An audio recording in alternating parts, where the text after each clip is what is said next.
Најавили еврокомесарот за проширување Јоханес Хан дека Македонија ќе преговара 3 децении. Во интервју за австриската новинска агенција АПА, Хан дури ја отвори можноста по поразот во унијата на тема проширување, француското вето да биде и трајно вето. Потенцира дека преговорите на новите членки би отпочнале дури по реформите во процесот, а потоа следуваат и самите преговори. И едното и другото ќе траат со години и ако ја следиме линијата на Макрон и се би одело едно по друго, тоа во пракса би значело дека перспективата за членство во Европската унија може да стане реалност дури по 30 години.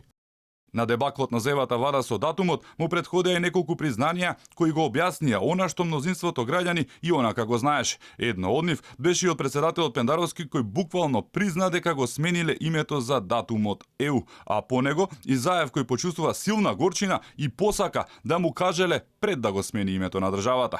Познавачите на состојбите велат дека владата покажа огромно непознавање на надворешната политика. Професорот и поранешен амбасадор Јован Донев за Алфа вели дека собраниска комисија треба да ги утврди грешките и некој да одговара за срамот на државата. Треба да видиме што ни направи извршната власт. Зашто се девалвиравме како држава, сменивме име, не добивме датум. Тоа е многу сериозно прашање за да така преку него се помине. Нели па продолжи потаму, ние ќе молиме денеска. Заевели па да ова ни враќа надеж. А ти може да ти вади 5 пати надеж ако твојата дипломатија не работи како што треба, каква надеж очекуваш? Тоа е невозможно, мислам, такво однесување.